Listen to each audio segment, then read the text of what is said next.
Welcome everybody. This is SCORE Southwest Missouri Tuesdays at 2. This is our webinar series, and this is our first Tuesdays at 2 of 2022.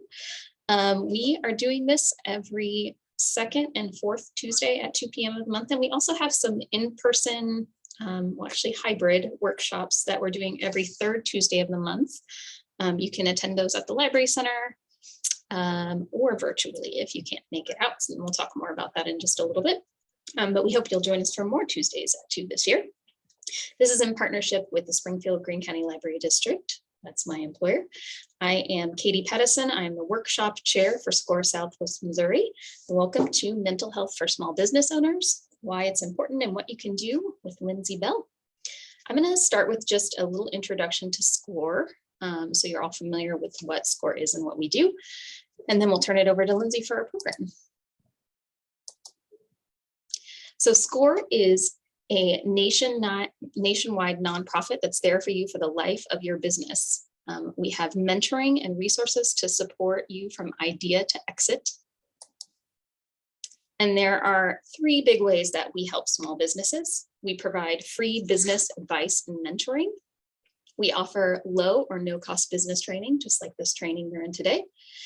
And the SCORE website also has lots and lots of free business templates and resources. Whatever you're needing to do with your business, there's going to be resources there that can help you get that done. Funding, marketing, planning, all that kind of stuff. Want to just give a plug for some upcoming workshops. So like I said, we are having in-person workshops. Our next one is next Tuesday at 7 p.m. at the Library Center in Springfield. That's creating a high-performance business operation structure with David Jarkins. David is a great speaker. We've had him at several of our SCORE E3 women's conferences. And when I talked to him, if you find yourself kind of working in your business, but not on your business, David is going to have some advice for you. So you'll definitely want to attend that. And then our next Tuesdays at 2 is a fun one. It's Start a Home Bakery and Turn Your Hobby into a Side Hustle. So if you are a baker and maybe want to make some money at this will be a great one to attend. That is Tuesday the 25th at 2 p.m. You can find all of those workshops and everything else coming up at swmissouri.score.org. And those are all free to attend. Everything SCORE does is run with the power of volunteers. So we have over 10,000 volunteers serving clients in over 1,500 communities. If you think you might want to volunteer with SCORE, please reach out to me or visit our website, score.org, and fill out the volunteer form there. There are lots of ways that you can help SCORE. You can be a mentor. You can help with workshops. You can help with our women's conference. You probably have a talent, and SCORE can probably benefit from that talent. And we're just, it's a fun group of people to work with. So please do reach out if you have any interest in learning more about that. Here's the info to reach out. You can go to score.org/volunteer to fill out the volunteer application. You can call or visit us online. There's the phone number on your screen there. And our local chapter website is swmissouri.score.org. That's also where you can go to request a mentor if you're interested in getting a SCORE mentor. Okay, I'd like to introduce our presenter today, Lindsey Bell.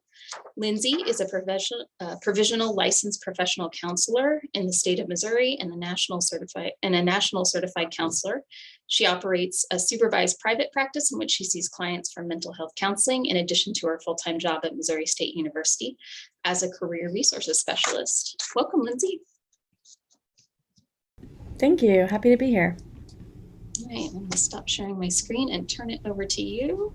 And y'all, while Lindsey is talking, if you have questions or comments or anything, you can throw those in the chat. I'll make sure that she gets that information and she's happy to answer questions throughout.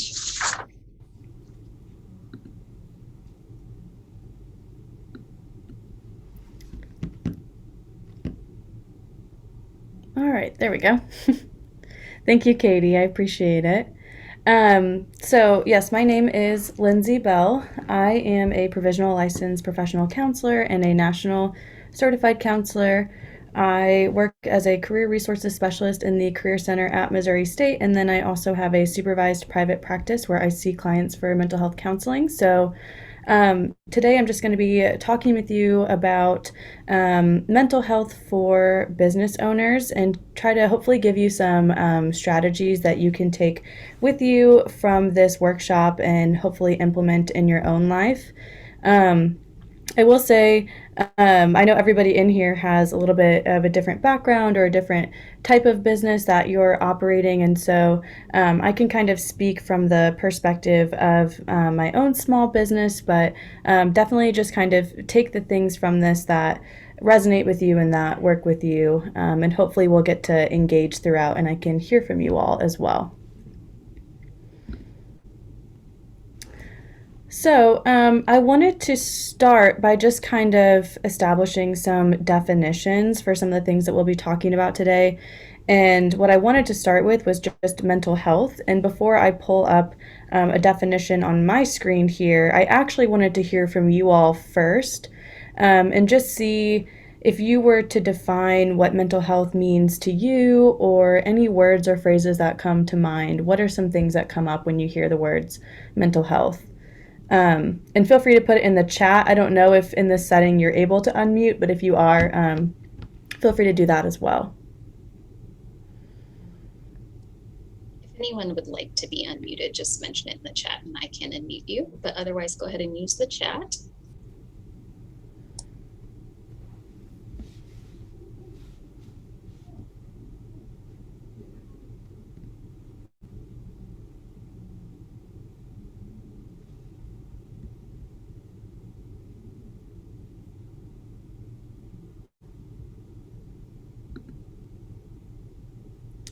Okay, so I think I see good mental health means you feel balanced and happy.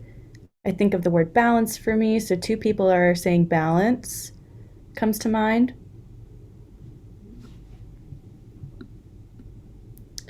Maybe not burned out. Yeah, that would be nice, right? I think a lot of us have been a little bit more familiar with the word burnout probably since 2020. And I know a lot of people have been experiencing that and feeling that. And certainly not being burnt out would definitely facilitate some better mental health. Not depressed. Okay. Anything else coming to mind for anyone?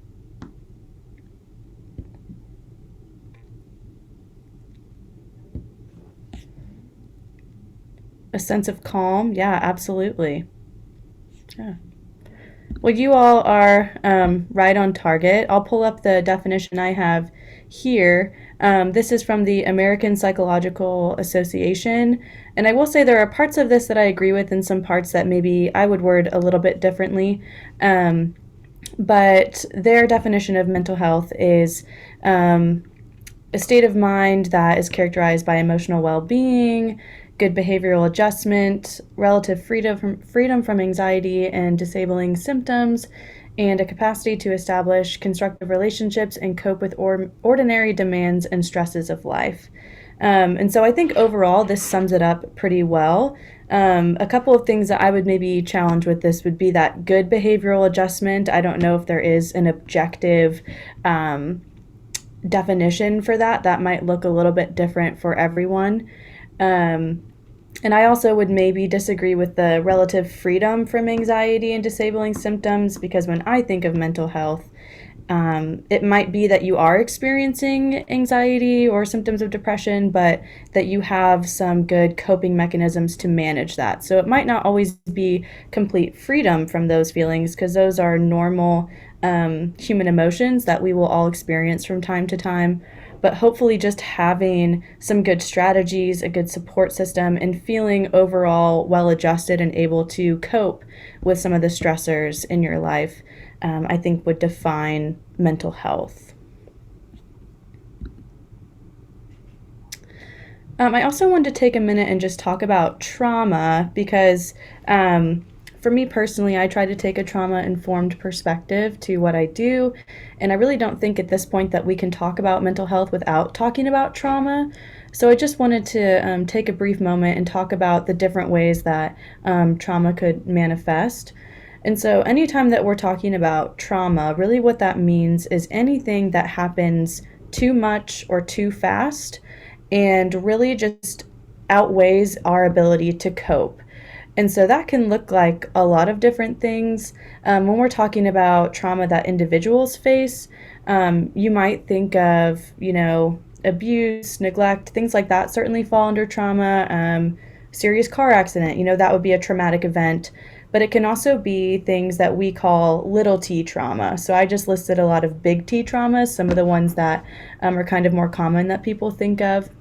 But little t trauma could be something like maybe you're in a room full of 60 or 70 people, you're giving a presentation, and somebody laughs at you, or you feel humiliated or embarrassed. And in that moment, that kind of outweighs your ability to cope. It's a little t trauma that really overwhelms your nervous system. So even something like that could be considered a trauma.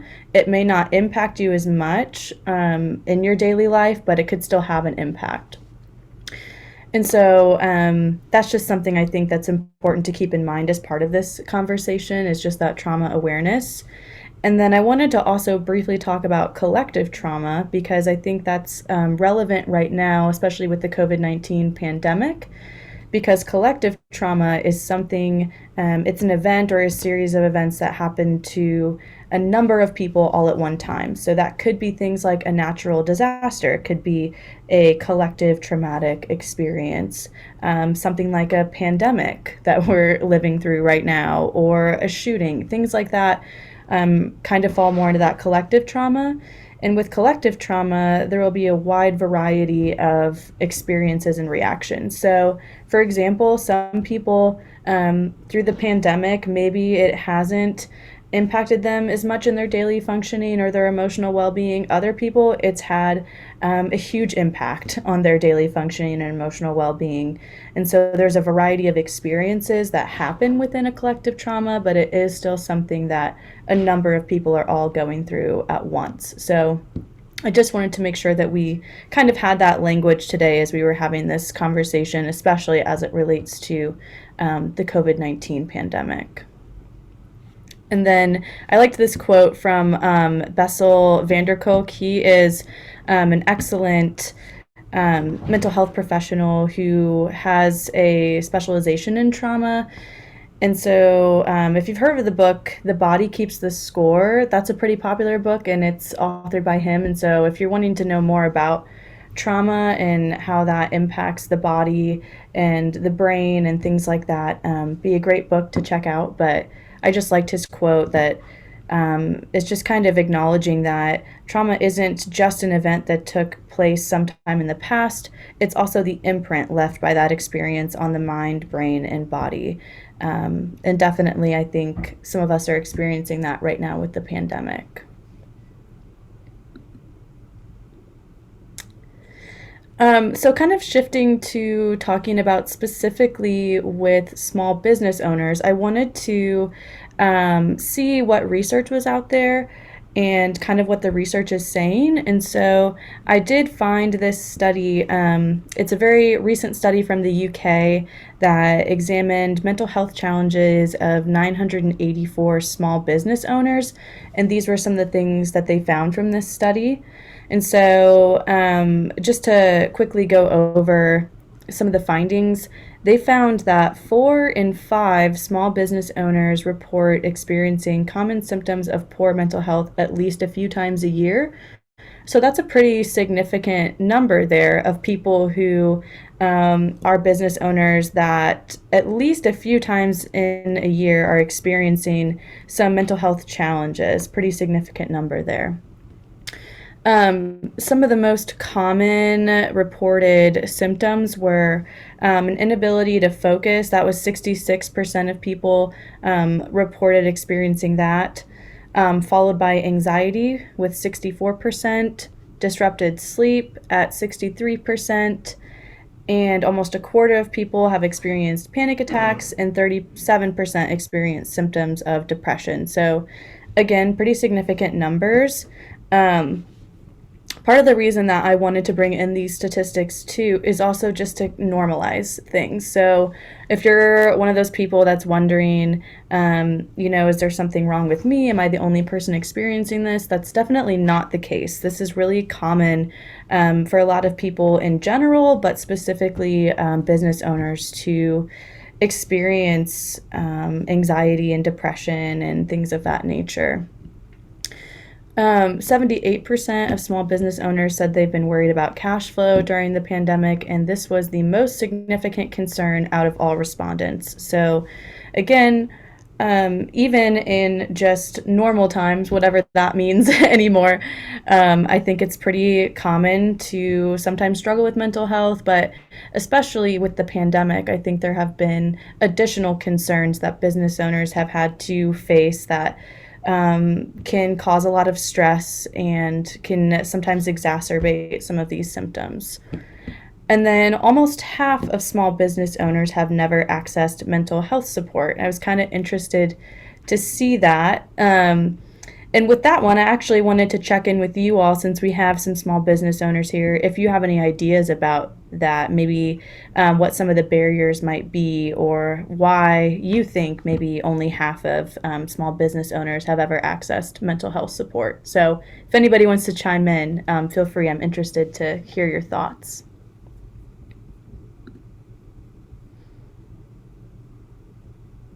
Oh, thank you for putting the body keeps the score in there, Katie.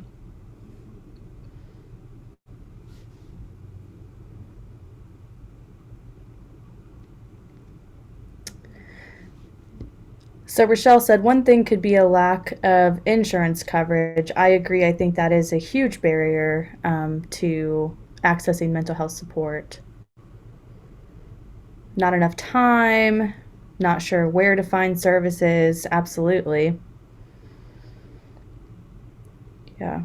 The not enough time one, too, I think that's something that I can relate to personally. Having a full time job and a part time job, I think a lot of people are in that situation, and it really can be a struggle sometimes to fit that into your schedule. So I can relate to that one.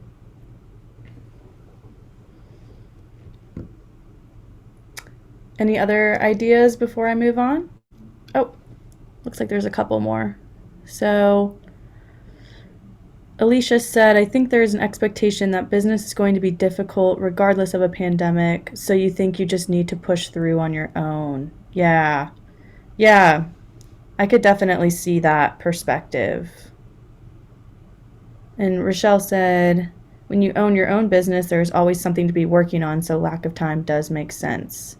Yes, absolutely. I think it can be really hard, I think, to put those boundaries in place because maybe some of us feel like we're not being productive or, by taking time for ourselves, we're slacking off on other areas. So I agree. Those are all definitely challenges I think that would be faced by business owners. Thank you for your input.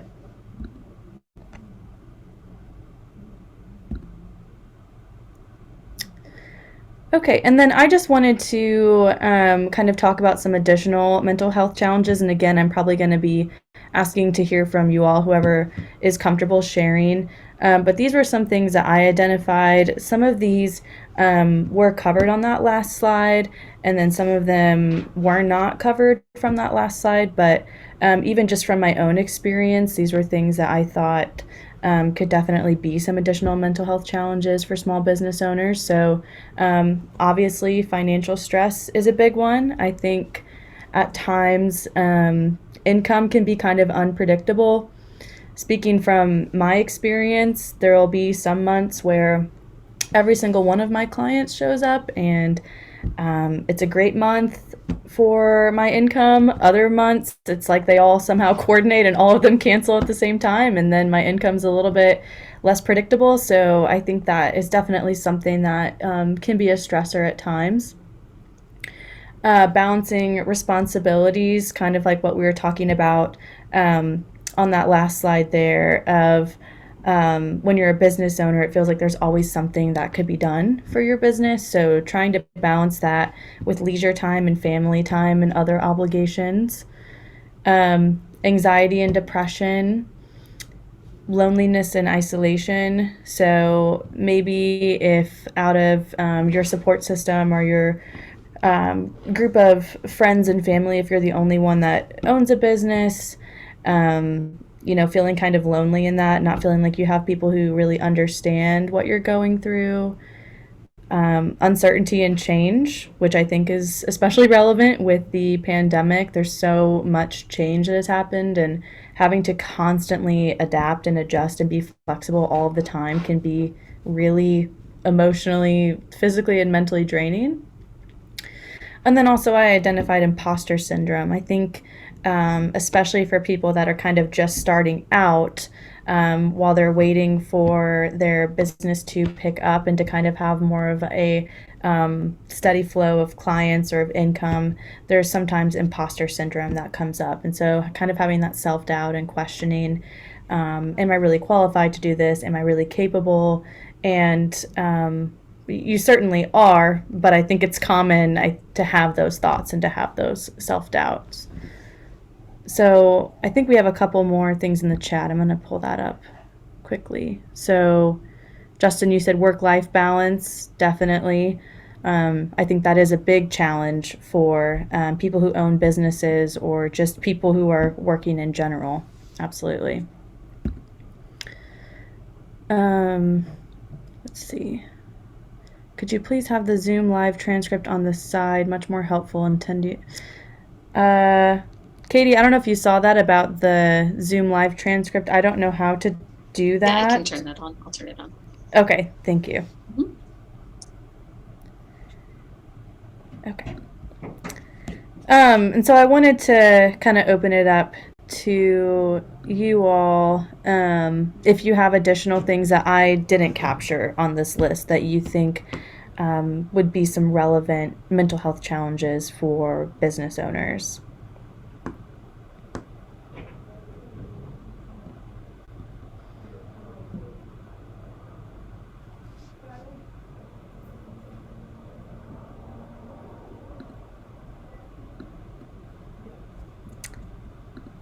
Okay, I don't see anything coming in, so I'm going to go ahead and go to the next slide, but if you think of any a little bit later on, just feel free to send them through the chat whenever it comes to mind for you.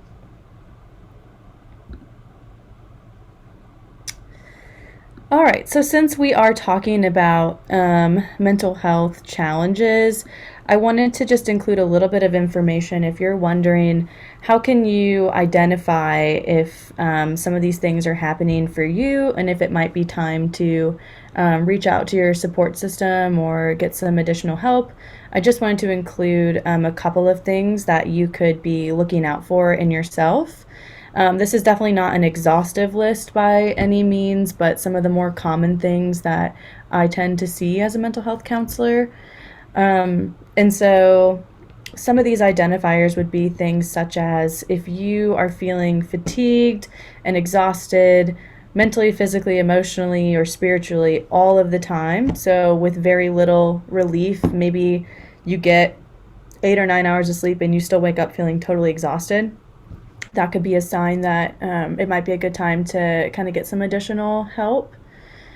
If you don't enjoy things that used to bring you happiness, or you're starting to feel withdrawn or disengaged from your loved ones and your responsibilities, that could be another sign that maybe you're kind of on the brink of burnout or experiencing depression and things of that nature.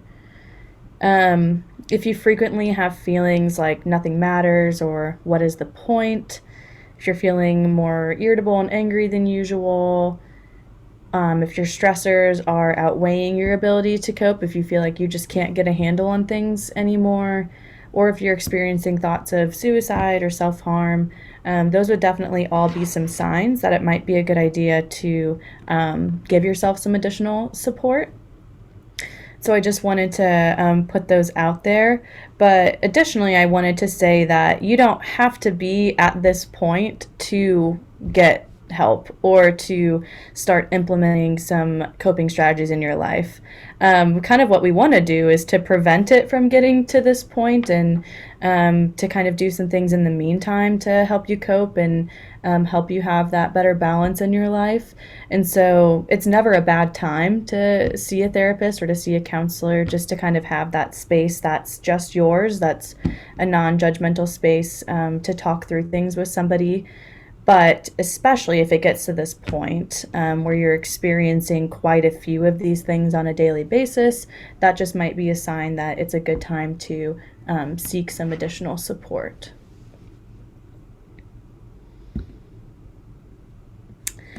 And so, what I wanted to move into next, since we've already kind of talked about some definitions, some common mental health challenges for business owners, and some identifiers, I wanted you all to hopefully have some coping skills that you could leave with today from this presentation. And so, I split it up into these 3 different categories here. Again, these are not exhaustive. There are plenty of other ways to utilize coping strategies and coping mechanisms, but these are some of the 3 most common ones that I do a lot of work with clients, and some things that I wanted to share with you all today. So we're going to take some time to go through each of these and just kind of break it down a little bit further.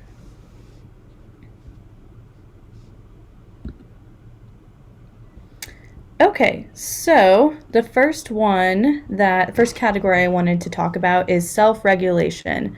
So what I mean when I say self-regulation is being able to kind of have an awareness and the ability to regulate your own emotional and bodily experience. So a lot of times when we are experiencing stressors or anxiety or depression or other mental health challenges, our nervous system can get a little bit overwhelmed. If you've heard anybody talking about self-regulation before, they might have kind of talked about the parasympathetic and sympathetic nervous system. And so the sympathetic nervous system is what is activated when our body feels like we're in danger. It's that flight, fight, fawn, or freeze response that happens when our nervous system is dysregulated or overstimulated.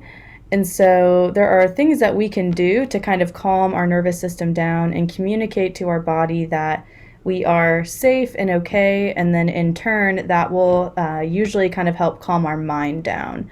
So for example, if you're feeling really anxious about an upcoming workshop, for example, that you're doing, your body might start to feel panicky and think that you're in danger, but you're really not in danger. You're just experiencing some anxiety. So these are some things that we can do to kind of calm down our body and our mind. So I split it up into a couple different categories here. These are really all kind of in the same vein. They're all very similar when I talk about breathing exercises, meditation, and grounding exercises. So they're similar but different. And so I'll just kind of go through each of them. You're also welcome to practice this out if you'd like. I don't think anybody's cameras are on.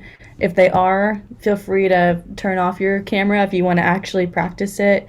And I'm just going to try to go through a couple of these with you so that you have some that you can take with you today. So starting with the breathing exercises, one of the ones that I really like is triangle breathing. And so the reason that I like this one is because it is something that you're taking deep breaths, which calm down your nervous system, but you'll also be moving your finger in the shape of a triangle, and that kind of gives your mind something to do at the same time. So a lot of people like that because it's the deep breathing, but it's also kind of distracting your mind. So just to quickly demonstrate that one for you, if you wanted to try out triangle breathing, maybe if you're experiencing a lot of anxiety or you're in a negative thought pattern that you can't get out of and you need something to kind of distract yourself, this is something you could try. So what you'll do is you'll take your finger and you're going to draw the shape of a triangle and do different things for each line of the triangle. So if we start up here at the top, what you'll do is you'll follow your finger with your eye, and then as you go down, you're going to breathe in, and then as you go across, you hold your breath, and then as you go up, you'll exhale until you draw the entire triangle. And so you'll just keep doing that as many times as you need to kind of feel yourself calm down. And like I said, it can be just a really relaxing exercise to distract your mind and calm your body down. So that's one that I use quite a bit with folks. There's also 4-7-8 breathing. And so what that means is that you inhale for 4 seconds, hold your breath for 7 seconds, and then exhale for 8 seconds. And the reason for that is with that longer exhale, it is again communicating safety to your body. So if you're breathing in and out really fast, your body's going to think that you're in danger, because that's what we would do. Let's say if we were being chased by a predator or something of that nature, you'll probably be breathing in and out really fast. And it's also something that can happen when we're feeling anxious. So your body and your brain might automatically take that as a signal that you're in danger and you're not safe. So if you intentionally do a longer exhale, that calms down your nervous system and communicates, okay, I am safe, and can kind of help calm down your mind and your body at the same time. So that's kind of the intention behind that type of exercise. You can also try to do alternative nostril breathing or alternate nostril breathing. That kind of taps into both hemispheres of your brain and again calms yourself down, your system down a little bit. And so how you would do that is you would place one thumb over one nostril, breathe in through the other nostril, and then swap, go over and breathe out. And then breathe in through that same nostril, hold it and swap and breathe out. And just do that as many times as necessary to kind of feel yourself calm down. So any questions on any of those breathing exercises?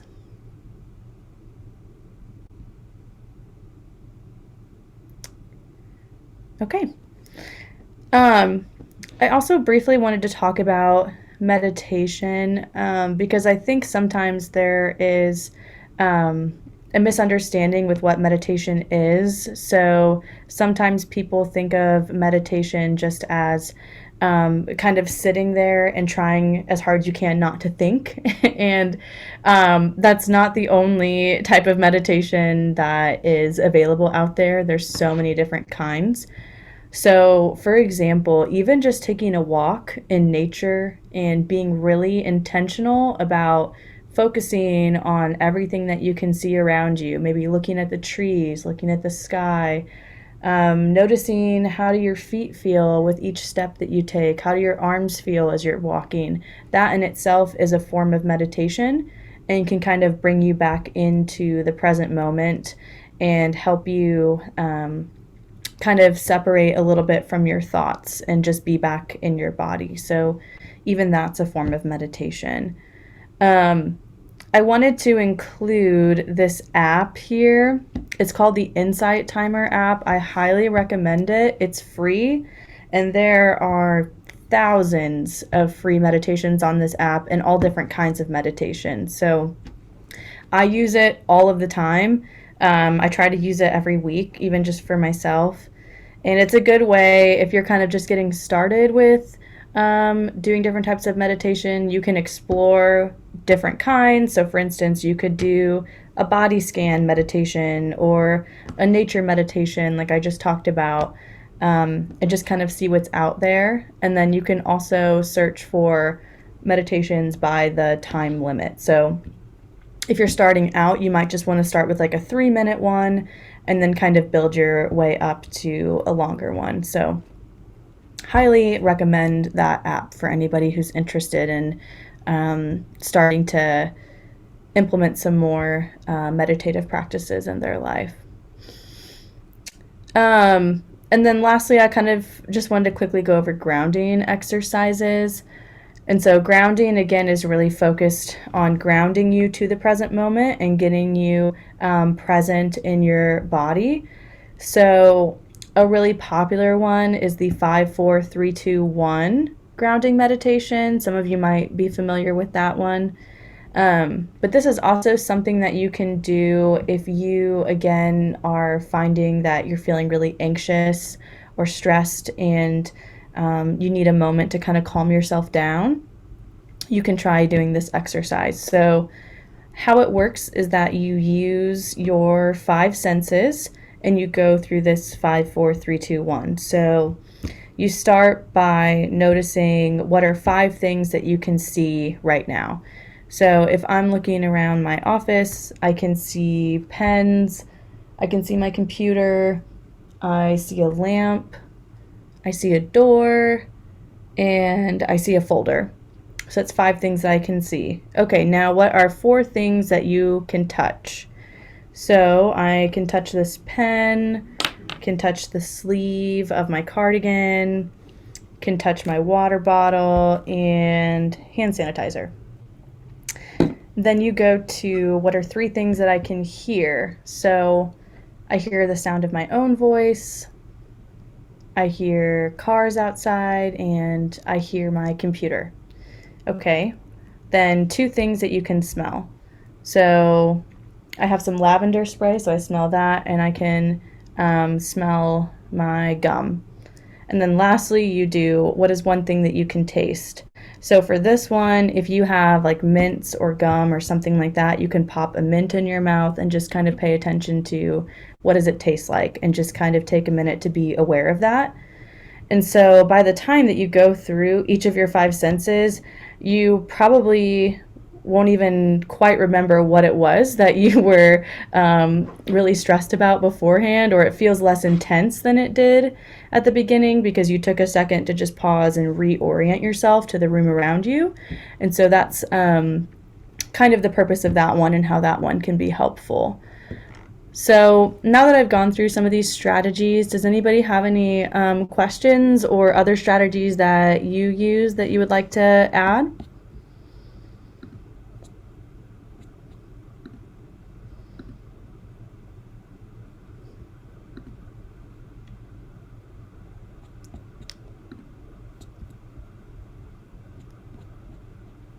Okay, I'm going to go ahead and move forward. This one, I just wanted to include the image a little bit bigger in case anybody wanted to take a picture of that one. So feel free, if you like that one, you can take a picture of that and then you can take it with you.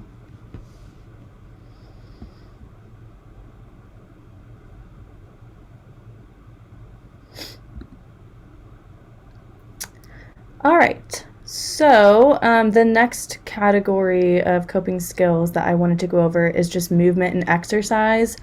I will be totally transparent here. This is the one that I do the least. I don't love exercising myself. I think there are a lot of benefits to exercising for your physical and mental health, but if you are one of those people like me, you are not alone. So I wanted to give some examples that don't have to be super intense workouts or going for a 5-mile run or something like that. There are other ways to move your body.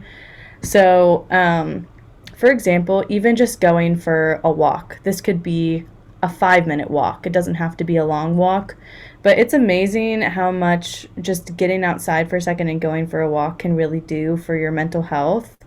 That was something I did a lot of during the quarantine time of the pandemic in 2020, where most of us were spending a lot of time at home. If I got away from my computer for 5 minutes every day and made sure I went for a walk, that made a huge difference in how I felt mentally and physically.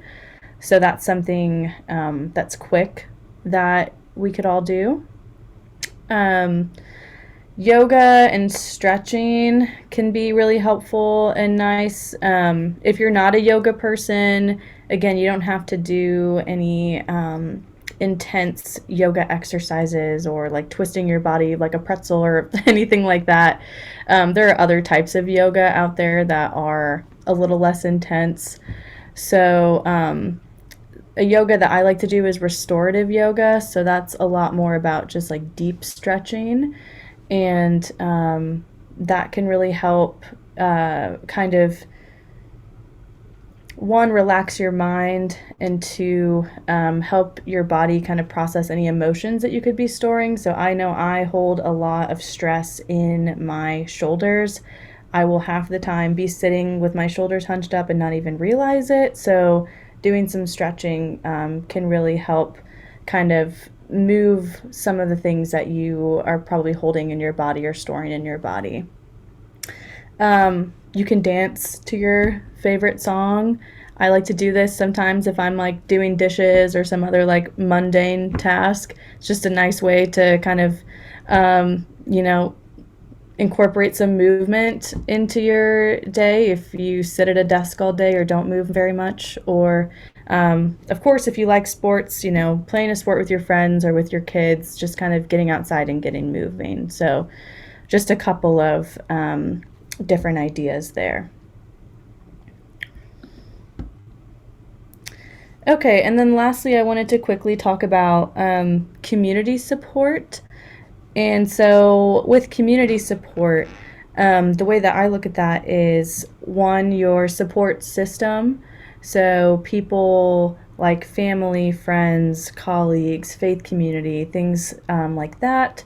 But then also ways that your community in Springfield can support you, and kind of ways to tap into that as well. And I really, really love this quote here. I wanted to include this. So it says, anything that's human is mentionable, and anything that is mentionable can be more manageable. When we can talk about our feelings, they become less overwhelming, less upsetting, and less scary. So I think a lot of the time we instead try to push things away or push it down and try not to talk about it, hoping that that will make it go away, but it really usually has the opposite effect, right? So the more that we allow ourselves to be honest with ourselves and talk about the things that we're struggling with and approach them rather than push them away, they actually become a lot more manageable.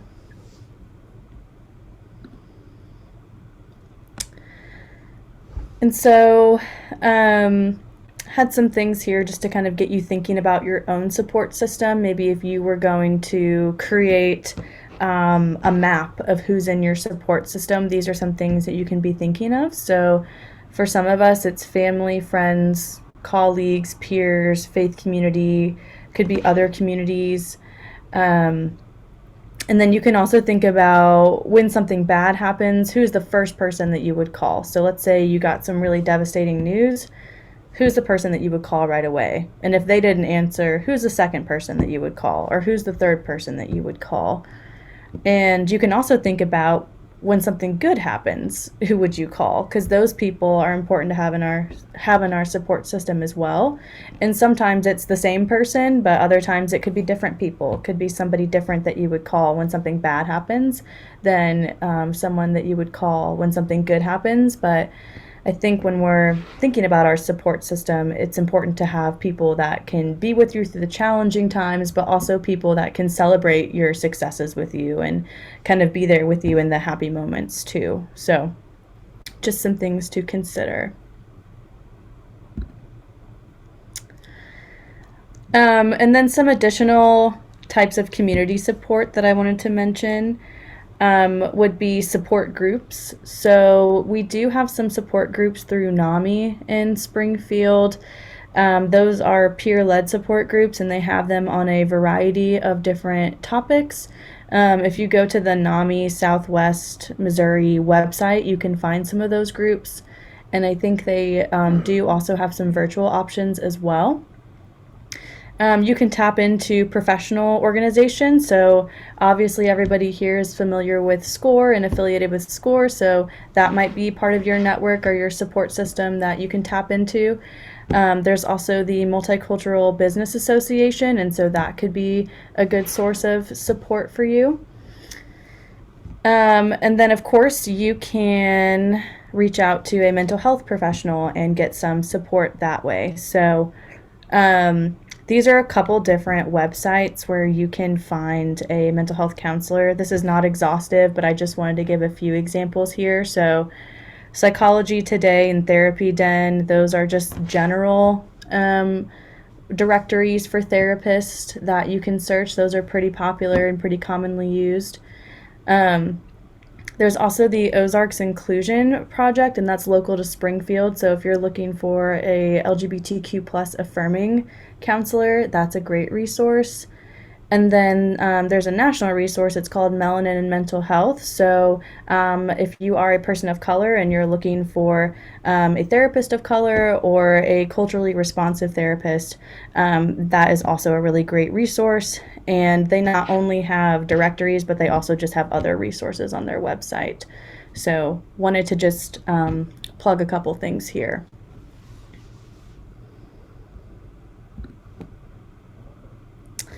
I know I'm kind of getting close on time to leave time for questions, so I'm going to try to quickly go through my couple more slides that I have. But this was another concept that I just kind of wanted to introduce that can be helpful for some people. So this is something that I've used in my own life when I notice that maybe I'm having a really hard time, I'm feeling really overwhelmed or stressed out, or I'm starting to feel anxious or depressed, just kind of making a mental note of, am I using my easy buttons or my reset buttons? So easy buttons are the things that are easier for us to do, and sometimes it's important to do some of these things. I don't think these are all inherently bad or wrong, but I think if we're only relying on the easy buttons and not doing any of the reset buttons, that's where sometimes it can be a little bit more challenging to manage and cope with some of the stressors in our life. So this is just here to kind of take stock for yourself, just to make sure that if you're doing a lot of these easy buttons, that you also are hopefully relying on some of your reset buttons too. And yours might be different from mine, but these are just some examples from my own life that I've identified of when I'm kind of doing some of those numbing activities versus the things that are a little bit harder to implement in the moment, but I always feel so much better after doing the reset buttons. So I thought I would just offer that concept for you all. And then really quick, I saw something in the chat. So, I really like this distinction. Yeah, thank you, Rochelle. So I think this is the last slide that I have. I just wanted to really emphasize that well-being is multifaceted. I think sometimes when we're talking about self-care or we're talking about coping, a lot of times people will think of, oh, well, do a face mask or go get your nails done or whatever it might be. And sure, that's one form of self-care, but there are so many aspects to self-care and well-being. So here we have physical, psychological, emotional, spiritual, personal, professional, a lot of different areas here. So I think it's important to include all of these when we're having these conversations, and maybe even for yourself to kind of ask yourself, okay, so I'm doing really well, it seems, in my physical self-care, but how is my emotional self-care doing? Or how is my personal self-care doing? And just kind of seeing maybe where you already have the tools that you need and what are some areas that you want to start working on, or getting some more help or support in those areas. So feel free to take a picture of this if that's helpful for you, or this website down here, olgaphoenix.com. That's where I got this self-care wheel. So if you go to that website, you can also see a blown up version of this and can print one out for yourself. So all right. Well, I think that is everything that I have today. So at this point, if anybody has any questions, I'd be happy to answer any questions.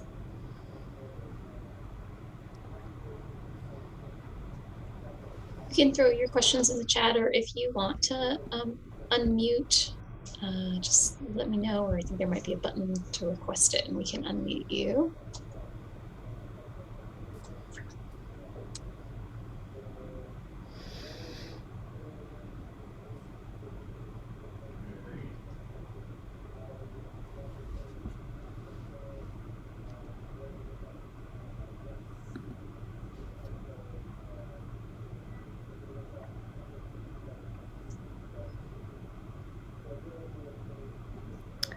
Okay.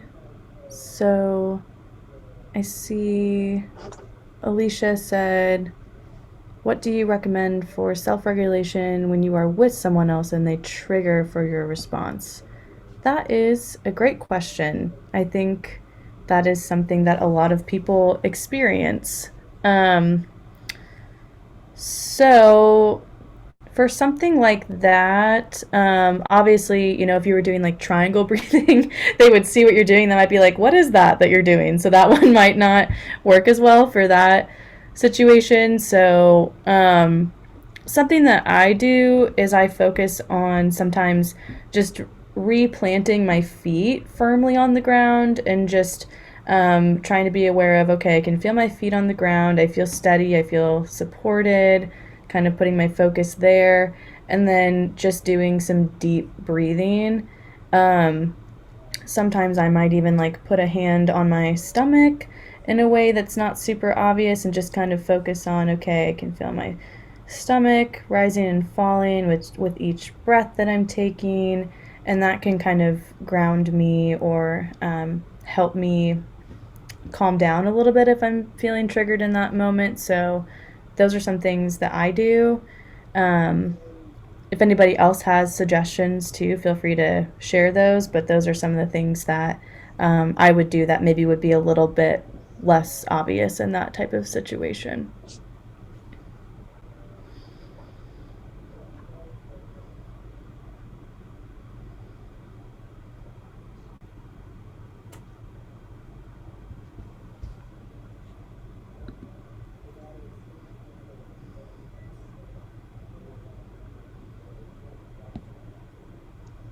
Lindsey, while we're waiting to see if there are any other questions, I have a question, which is maybe how can you support someone else in your life, like a coworker, maybe somebody you manage, or a partner at home, if they're struggling?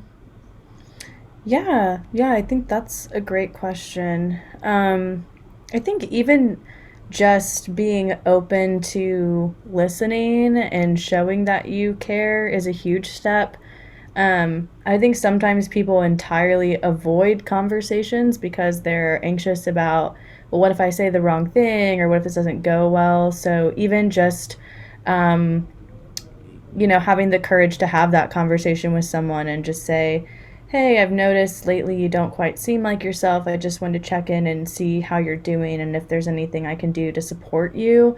I think even saying something like that, a lot of people sadly don't hear that from many people in their life. So opening up a conversation, I think, is a huge step in the right direction. And then just kind of being a listening ear. And if it ends up being, outside of your scope, if they are in a crisis situation, or maybe they're having suicidal ideation, I would say just plugging them into some resources would probably be a next good step. So maybe saying, hey, have you heard of this website, Psychology Today? You can find a counselor there. Do you want me to send you a link to that? I think, might be something to check out, or kind of just pointing them in the direction of some resources if it kind of overwhelms what you feel like you're able to assist them with. But I really think even just starting a conversation can really be huge for a lot of people, just taking that interest. Thank you. Mm-hmm.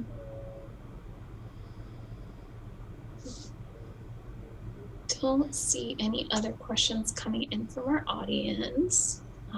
So I just want to thank you, Lindsey, for being here today and taking time, helping SCORE out and providing this information. I think I've been to a lot of mental health burnout type webinars over the last year, and I learned some things in this one that I haven't heard yet. So thank you. Oh, great. Sure, no problem. Happy to be here.